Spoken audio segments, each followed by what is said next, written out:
Hi hello എല്ലാ പേർക്കും പവിത്രത്തിൻ്റെ ഇന്നത്തെ എപ്പിസോഡിലേക്ക് സ്വാഗതം. അപ്പോൾ ഇന്നൊരു നല്ല അടിപൊളി എപ്പിസോഡാണ്. അപ്പം നമ്മുടെ നന്ദിനി ഇവിടെ ഇങ്ങനെ ഘോരം പ്രസംഗിച്ച് എല്ലാം ഇതായിട്ടിരിക്കുകയാണ്. അപ്പം നമ്മുടെ സുധാകര മാഷ് ചോദിക്കുന്നുണ്ട്, നീ എന്താണ് പറഞ്ഞുകൊണ്ട് വരുന്നത്? വേദ ഇവിടെ നിന്ന് പോയ എല്ലാ പ്രശ്നവും തീരുമെന്നാണോ എന്നൊക്കെ നന്ദിനിയോട് സുധാകര മാഷ് ചോദിക്കുന്നുണ്ട്. നന്ദിനിയുടെ സംസാരമാണെങ്കിൽ അങ്ങ് വേദയെ എങ്ങനെയെങ്കിലും പിടിച്ച് ഒലച്ച് ഈ വീട്ടിൽ നിന്ന് ഇറക്കി വിട്ടാൽ മതി എന്നുള്ള ആ ഒരു രീതിയിലൊക്കെയാണ് നന്ദിനിയുടെ സംസാരങ്ങൾ. അപ്പോൾ നമ്മുടെ കമല പറയുന്നുണ്ട്, ഒന്ന് മതിയാക്കും, നീ പോയി എങ്ങോട്ടാണ് പോകുന്നത്, എന്തും പറയാമെന്ന് പറഞ്ഞാൽ ഇങ്ങനെയൊക്കെയാണ് പറയുന്നത്. അവസാനം നമ്മുടെ സുധാകരൻ മാഷിനാണെങ്കിൽ നല്ല രീതിയിൽ ദേഷ്യം വരുന്നുണ്ട്. മാഷാണെങ്കിൽ ഒന്നും അക്ഷരം മിണ്ടാതെ അവിടെ നിന്നങ്ങ് എഴുന്നേറ്റ് അങ്ങ് മാറിപ്പോവാണ്. കാരണം അവിടെ ഇരുന്ന് പോയാൽ ചിലപ്പോൾ സുധാകരൻ മാഷ് എന്നെ നന്ദിനിക്കിട്ട് ഒന്ന് കൊടുക്കേണ്ടി വരും. അതുകൊണ്ട് സുധാകരൻ മാഷ് ഒന്നും മിണ്ടാതെ അവിടെ നിന്ന് അങ്ങ് പതുക്കെ എഴുന്നേറ്റ് പോവുകയാണ്. അപ്പോൾ ഉടനെ നേരെ അമ്മയുടെയും ശ്രീജയുടെ അടുക്കലേക്ക് തിരിഞ്ഞിട്ട് അവരെയും വീണ്ടും നന്ദിനി പറഞ്ഞുകൊണ്ടിരിക്കുകയാണ്. ഇതിനെല്ലാം കാരണക്കാരി നമ്മുടെ വേദ ഒറ്റ ഒരുത്തിയാണ്. അവൾ കാരണമാണ് ഇത് പ്രശ്നങ്ങളെല്ലാം ഉണ്ടായത് എന്നൊക്കെ പറഞ്ഞ് ഓരോന്നൊക്കെ ഇങ്ങനെ പറയണം. അപ്പോഴത്തേക്കും നമ്മുടെ വേദ അവിടെ എത്തുകയാണ്. എന്നിട്ട് നന്ദിനി വന്ന് എന്തൊക്കെയോ പറഞ്ഞു, ഓ വന്നല്ലോ, നീ എല്ലാം ഒപ്പിച്ച് വെച്ചിട്ട് എന്ന് പോയി, എന്തായി പോയിട്ട് വല്ലവരെയും കണ്ടോ എന്നൊക്കെ ചോദിക്കണം. അപ്പോൾ നമ്മുടെ വേദ ചോദിക്കുന്നുണ്ട്, അതിപ്പോൾ ഞാൻ നന്ദിനിയായിട്ട് പറയേണ്ട ആവശ്യം എന്തോ എന്ന് പറയുമ്പോൾ ഉടനെ നന്ദിനി വിനായകൻ്റെ നേരെ തിരിഞ്ഞിട്ട്, കേട്ടോ അവൾ പറയുന്ന വിനായകേട്ട, അല്ല ഞാൻ വിനായകനോട് പറഞ്ഞ എന്തിന് എന്നെ ഇവിടെ വിനായകേട്ട ചവിട്ടി എടുത്ത് വെളിയിലെറിയോ, ആണോ വിനായകേട്ട എന്നിങ്ങനെ ചോദിക്കണം. അപ്പോൾ വിനായകൻ പറഞ്ഞു, ഞാനെന്തിനാ വിക്രമിൻ്റെ ഭാര്യയെ ഞാൻ ചവിട്ടി പുറത്താക്കുന്നത്? അപ്പോൾ ഉടനെ നന്ദിനിയോട് വേദ ചോദിക്കുന്നുണ്ട്, ഇപ്പോൾ എന്താ സമാധാനമായോ, തൃപ്തിയായല്ലോ? എന്നിട്ട് പറയണം, ശരി ഞങ്ങളോടൊന്നും പറയണ്ട, ശ്രീജേട്ടത്തിയോട് പറയാമല്ലോ എന്ന് പറയണം. അങ്ങനെ ശ്രീജേട്ടത്തിയുടെ അടുക്കിലേക്ക് ചെന്ന്, എന്നാൽ നീ എന്നോട് പറ, എന്താ സംഭവം, എന്താ ആയിരുന്നു? അപ്പം നമ്മുടെ നന്ദിനി പറയുന്നത്, ഇതിൻ്റെ ഒന്നും ആവശ്യമില്ല, ഈ വേദ ചെന്ന് വേദയുടെ വീട്ടുകാരോടൊന്ന് പറഞ്ഞാൽ മതി, കാര്യങ്ങളെല്ലാം വിശ്വട്ടനെ എപ്പോൾ ജയിലിൽ നിന്ന് ഇറക്കിയാൽ മതി എന്നൊക്കെയാണ് പറഞ്ഞിരിക്കുന്നത്. അങ്ങനെ നമ്മുടെ ശ്രീജ വേദയോട് ചോദിക്കുകയാണ്. അപ്പോൾ വേദ പറയുന്നുണ്ട്, എന്ത് വന്നിരുന്നാലും ശരി തന്നെ, ഞാൻ വിശ്വട്ടനെ ജയിലിലോട്ട് പോവാതെ തന്നെ രക്ഷിച്ചിരിക്കും, ഇത് എൻ്റെ വാക്കാണ് എന്ന് ഉറപ്പ് കൊടുത്തിട്ട് വേദ അവിടെ നിന്ന് പോകണ രംഗം തീരുന്നു. അടുത്ത് നമ്മുടെ ശ്രീകാന്തും ഭാര്യയും തമ്മിൽ സംസാരിച്ചുകൊണ്ടിരിക്കുന്നതാണ്. അപ്പോൾ വർഷ ചോദിക്കുന്നുണ്ട്, ഇതിൻ്റെയൊക്കെ ആവശ്യമുണ്ടോ, ഇതുകൊണ്ട് ഇങ്ങനെയൊക്കെ ആവുമെന്ന് തോന്നുന്നുണ്ടോ? അതെ, തുടരെയുള്ള ശല്യം കാരണം അവളുടെ ആ വീട്ടുകാർ തന്നെ എവളാണ് ഇതിനെല്ലാം കുഴപ്പക്കാരി എന്ന് മനസ്സിലാക്കി എവളെ പറഞ്ഞു വിടും, അത് ഉറപ്പാണ്. അപ്പോൾ വർഷപ്പെടുന്ന അങ്ങനെയാണെന്നുണ്ടെങ്കിൽ കൊള്ളാം എന്നിങ്ങനെ ഇവർ പറഞ്ഞുകൊണ്ടിരിക്കുന്നതിൻ്റെ ഇടയിലേക്ക് നമ്മുടെ ദർശൻ വക്കീൽ വരെയാണ്. അപ്പോൾ ദർശൻ്റെ വരവ് കണ്ടപ്പോഴേ ഇവർക്ക് മനസ്സിലായി കാര്യങ്ങളൊക്കെ. എനിക്ക് വരാമോ എന്ന് ചോദിച്ചുകൊണ്ട് കയറി പോകുന്നുണ്ട്. ദർശൻ കാര്യങ്ങളൊക്കെ ചോദിക്കുന്നുണ്ട്. അപ്പോൾ ശ്രീകാന്ത് പറയുന്നുണ്ട്, ശരി തന്നെയാണ്, ഞാൻ തന്നെയാണ് ഈ കേസ് ഉണ്ടാക്കിയത്, അവനെ ജോലിക്ക് എടുത്തതും ഞാൻ തന്നെ, അവന് ഈ പ്രശ്നങ്ങളൊക്കെ ഉണ്ടാക്കിയതും ഞാൻ തന്നെയാണ്. അപ്പോൾ ദർശൻ ചോദിക്കുന്നുണ്ട്, അങ്കിൾ എങ്ങനെ ഇത് അറിഞ്ഞാൽ എന്താവും, സ്ത്രീയായിട്ട് ആലോചിച്ചിട്ടുണ്ടോ, അതുകൊണ്ടല്ലേ അച്ഛൻ ഇല്ലാത്ത സമയം നോക്കി ഇതൊക്കെ ചെയ്തത് എന്ന് പറയുകയാണ്.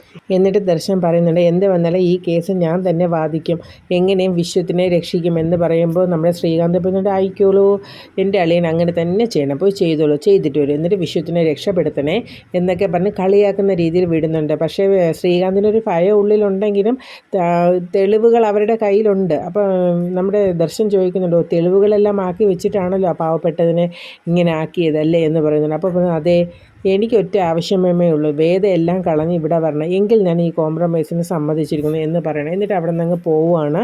നമ്മുടെ ദർശൻ പോകുന്ന സമയത്ത് കാർ എടുക്കുന്നതും വിക്രം കയറി വരുന്നതും ഒരുമിച്ചിരിക്കും. വിക്രമിനെ കണ്ട പാടെ തന്നെ നമ്മുടെ ദർശൻ പറയുന്നുണ്ട്, ഏട്ടൻ്റെ വക്കാലത്തിന് വേണ്ടി വന്നതാണല്ലേ, പക്ഷേ ഈ വരവ് കൊണ്ട് ഒരു കാര്യം ആലോചിക്കണം, ഒരു കാരണവശാലും ഈ വരവ് കൊണ്ട് വിശ്വത്തിനൊരു കുഴപ്പമുണ്ടാകുന്ന രീതിയിൽ ഒന്നും ആവരുത്. ഞാൻ പറഞ്ഞാലും വിക്രം കേൾക്കില്ലെന്ന് എനിക്കറിയാം, എങ്കിലും ഞാൻ പറഞ്ഞെന്നേ ഉള്ളൂ എന്നും കൂടെ നമ്മുടെ ദർശൻ പറഞ്ഞിട്ട് ദർശൻ അവിടെ നിന്ന് അങ്ങ് പോവുകയാണ്. എന്തായാലും വിക്രം വന്നിട്ട് നേരെ വീട്ടിനകത്തേക്ക് കയറുകയാണ്. ചെന്നിട്ട് ജഡ്ജി സാറേ എന്ന് ഇങ്ങനെ വിളിക്കുന്നുണ്ട്. അപ്പോൾ ഈ വിളി കേട്ടുകൊണ്ട് നമ്മുടെ ശ്രീകാന്താണ് ഇറങ്ങി വരുന്നത്. ഓ, ഏട്ടന് വക്കാലത്ത് കൊണ്ട് വന്നതായിരിക്കും അല്ലേ, ഒരു കാരണവശാലും അത് നടക്കാൻ പോകുന്നില്ല, ഞാൻ കുത്തിത്തിരിപ്പി ഉണ്ടാക്കി ഞാൻ എടുത്തത് തന്നെയാണ്, ഞാൻ തന്നെയാണ് അവനെ ജോലിക്ക് എടുത്തതും, ഞാൻ തന്നെയാണ് അവനെ ഇപ്പോൾ ഈ 10 ലക്ഷം കേസിൻ്റെ ഇതിൽ കുടുക്കിയതും. നല്ല കുടുംബം, വീട്ടുകാരെല്ലാം കൊള്ളാലോടാ, നീ ഒരു ഗുണ്ട, ചേട്ടനൊരു കള്ള, നിൻ്റെ അച്ഛൻ ഇനി ഏത് ടൈപ്പിലുള്ളതാ എന്നും കൂടെ ഇങ്ങനെ പറയുമ്പോൾ നമ്മുടെ വിക്രത്തിന് അങ്ങ് ദേഷ്യം സഹിക്കാൻ പറ്റില്ല. വിക്രം അവിടെ നിന്നുകൊണ്ട് ഒരൊറ്റ ചവിട്ടങ്ങ് ചവിട്ടിയാണ്. തെറിച്ച് നേരെ ചെന്ന് ആ സോഫ സെറ്റിൽ മലർന്നടിച്ച് അങ്ങ് വീഴുകയാണ്. എന്നിട്ട് നേരെ കയറി ചെന്ന് ഇരുന്നിട്ട് പറയുന്നുണ്ട്, നിൻ്റെ നെഞ്ചാമൂട്ടിൽ ഞാനൊരു പിടിയങ്ങ് ഇറുക്കി പിടിച്ചാൽ ഉണ്ടല്ലോ എന്ന് പറയുന്നുണ്ട്. അപ്പം നമ്മുടെ ശ്രീകാന്ത് അവിടെ കിടന്ന് ചിരിക്കുന്നുണ്ട്. അപ്പം പെട്ടെന്നാണ് നമ്മുടെ വിശ്വത്തിന് ഒരു ബോധം വരുന്നതെന്ന് തോന്നുന്നു. വിക്രം പെട്ടെന്ന് കൈ അങ്ങ് എടുത്തിട്ട് ഇവനെ പിടിച്ച് എഴുന്നേൽപ്പിച്ച് അങ്ങ് നിർത്തുകയാണ്. അപ്പോഴത്തേക്കാണ് നമ്മുടെ ശ്രീകാന്ത് വീണ്ടും ചെന്നിട്ട് അവൻ്റെ അച്ഛനെയും ഒക്കെ ചേർത്ത് വീണ്ടും അവനെ ഇറിറ്റേറ്റ് ചെയ്യുന്ന രീതിയിൽ ഓരോന്നൊക്കെ ഇങ്ങനെ സംസാരിക്കുകയാണ്. അത് കണ്ടപ്പോൾ നമ്മുടെ വിക്രത്തിന് വീണ്ടും ദേഷ്യം വന്ന് ഒരൊറ്റ അടിയും കൂടെ അടിച്ചു കൊടുത്ത് നേരെ ചുവരിൽ ചെന്ന് തെറിച്ച് അവിടെ ചെന്ന് സ്റ്റക്കായിട്ടിരുന്നു. അപ്പോൾ ഇതൊക്കെ കണ്ടുകൊണ്ട് നമ്മുടെ വർഷ ഇറങ്ങി വരണം. ശ്രീയേട്ടാ എന്ന് പറഞ്ഞുകൊണ്ട്. അപ്പോൾ ഇവളുടെ വിളി കേട്ടോണ്ടാണ് വീട്ടിൽ ബാക്കിയുള്ളവരൊക്കെ ഇറങ്ങി വരുന്നത്. എന്നിട്ട് വർഷം നല്ല രീതിയിൽ ഫൈറ്റ് ചെയ്തിട്ട്, നിനക്കെന്താ ഇവിടെ കാര്യം, നിൻ്റെ ഏട്ടൻ വല്ല തെറ്റും ചെയ്തിട്ടുണ്ടെങ്കിൽ നീ കോടതി പോയി പറയണത്, വീട് കയറിയിൽ ആക്രമിക്കാനുള്ളത്, ഇറങ്ങി പോടാ ഇവിടെ നിന്ന് പറഞ്ഞിങ്ങനെ പറയുകയാണ്. അപ്പോൾ ഇതിനോടൊപ്പം തന്നെ നമ്മുടെ വേദയുടെ അനിയത്തിയും വന്ന് നമ്മുടെ വിക്രമിനെ വഴക്ക് പറയുന്നുണ്ട്. അങ്ങനെ ശ്രീകാന്തിനെ എഴുപ്പിച്ചൊക്കെ നിർത്തുമ്പോൾ മുത്തശ്ശി ചോദിക്കുന്നുണ്ട്, എന്താണ് കുഴപ്പമെന്ന് പറയുമ്പോൾ, നല്ലൊരു മരുമോനെ കിട്ടിയില്ല, ഇനി ഇതിൽ കൂടുതൽ എന്ത് വേണം, അവൻ്റെ ഏട്ടൻ എൻ്റെ കമ്പനിയിലായിരുന്നു ജോലി, പാവമല്ലേ എങ്ങനെയെങ്കിലും ജീവിച്ച് പോകണമെന്ന് പറഞ്ഞ് ഞാനൊരു ജോലി ശരിയാക്കി, അപ്പോഴാണ് 10 ലക്ഷം രൂപ മോഷ്ടിച്ചെടുത്തുകൊണ്ട് പോയിരിക്കണം എന്നൊക്കെ പറഞ്ഞ് അവരെ മുമ്പിൽ യവൻ നിരപരാധിത്വം തെളിയിക്കുകയാണ്. അപ്പോൾ വേദയുടെ അനിയത്തി അതാണ് ശരിയെന്നുള്ള രീതിയിൽ അവർക്കൊപ്പം നിൽക്കുകയാണ്. അവസാനം നമ്മുടെ വിക്രമിനെ കുറേയൊക്കെ പറയുന്നുണ്ട്, എല്ലാവരും പറയും. പക്ഷേ മുത്തശ്ശിയും അമ്മയും മാത്രം ഒന്നും പറയുന്നില്ല. വേദയുടെ അനിയത്തിയാണ് പറയുന്നത്. അവസാനം വിക്രം ഇങ്ങോട്ട് പറയുന്നത്, ഞാൻ ഇപ്പോൾ പോകുകയാണ്, പക്ഷേ എനിക്കിട്ട കുരുക്കാണ് നീ, എൻ്റെ വിശ്വേട്ടനെ രക്ഷിക്കാൻ എനിക്കറിയാം, ഞാൻ വിശ്വേട്ടനെ രക്ഷിച്ചതിന് ശേഷം നിരപരാധിത്വം തെളിയിച്ചതിന് ശേഷം ഞാൻ ഇവിടെ വരും, ഒരു വരവും കൂടെ. അന്ന് എൻ്റെ നാക്കുകൊണ്ടായിരിക്കില്ല ഞാൻ പറയുന്നത്,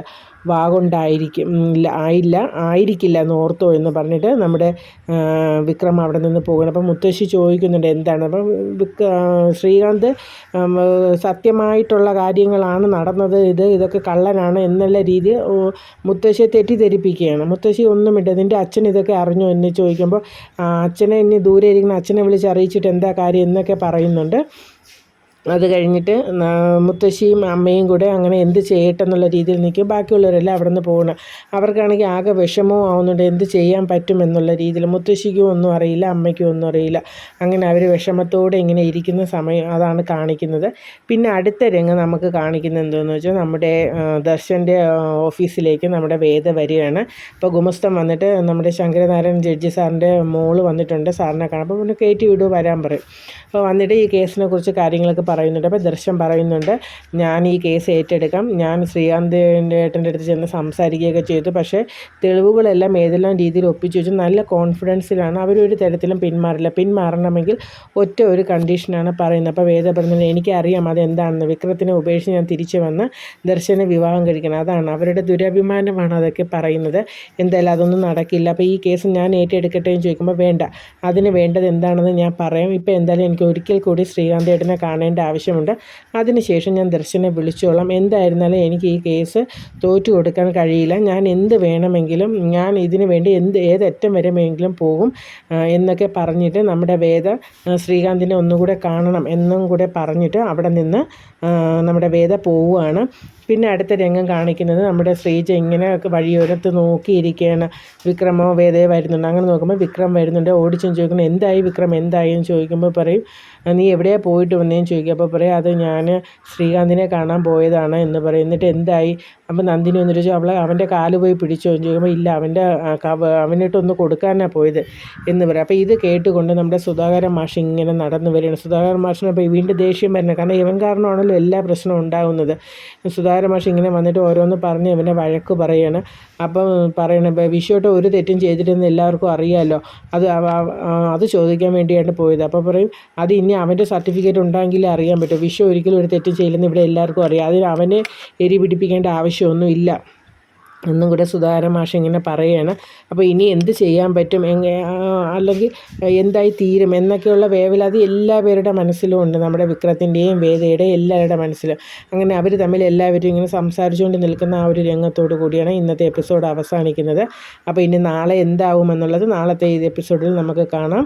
അപ്പോൾ അതുവരെ നല്ലൊരു എപ്പിസോഡിനായി കാത്തിരിക്കാം. എല്ലാവരും എൻ്റെ ഈ വീഡിയോ കാണേണ്ട ലൈക്കും ഷെയറും സബ്സ്ക്രൈബും ചെയ്യാൻ മറന്നു പോകരുത്.